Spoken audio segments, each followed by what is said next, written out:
Hi, I'm Nirsha Singh. I bring you 30 insights into the art of surviving, thriving through, and not dying of a generation gap. And these are for all boomers, right through all zoomers. Insight 11. Now, did you know that the acceptance rate at the Massachusetts Institute of Technology, MIT, is 9%? Harvard has an acceptance rate of 7%.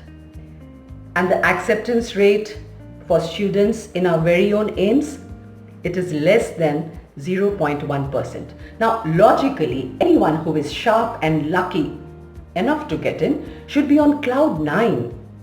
Well then, why does India's most elite student community feel insecure and scared and agitated on a day-to-day basis?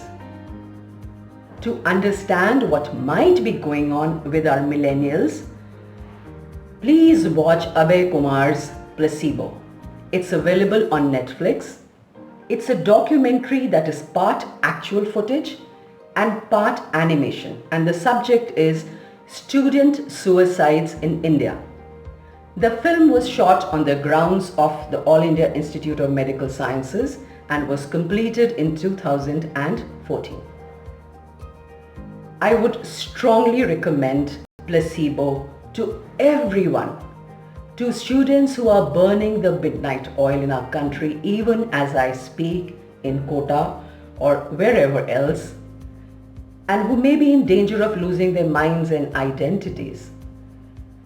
To Indian parents who may be so focused on their children's future that they forget to create an environment at home in which the child can open up to them. To other adults like professors or mentors or bosses or relatives who find it convenient to wash their hands off young adults the moment they do not fit the ideal script. This is an alarming new frontier. The latest available data from the National Crime Records Bureau says that a student commits suicide every hour in India. The world's second most populous country has one of the highest suicide rates for the age group 15 to 29. These suicides begin in school, continue in college, right into the late 20s. Academic stress, highly competitive admissions, and the whimsical job market are all contributing factors.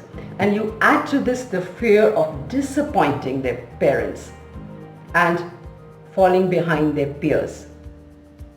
Now, what were we like in contrast? There was way lesser self-awareness, lesser insecurity, and fewer comparisons with others. Kids today are exposed to the stimuli that fuels these comparisons every single day. It is right there in their pocket or somewhere close by, waiting to remind them of their imperfections, real or merely perceived. Imagine the diminishing of their minds, bodies, and social capital entering into their consciousness as a constant flux, the terrifying notion that they are not good enough, that they may be unloved, or worse, unlovable.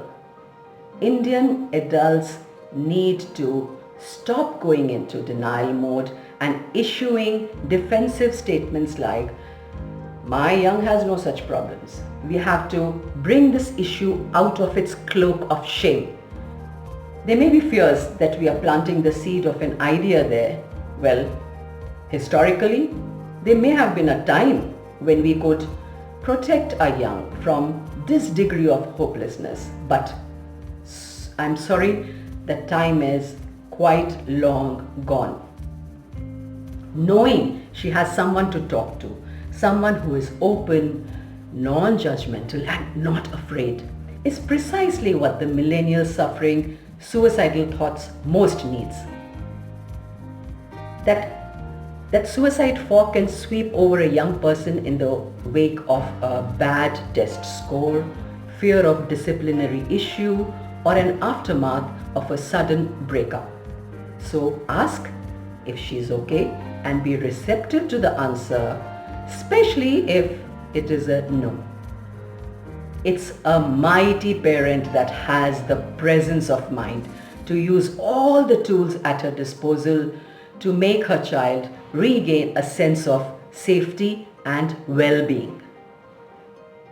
This Zoomer Boomer is ready to listen. Book me to speak at neerjasingh.com and watch out for Insight 12.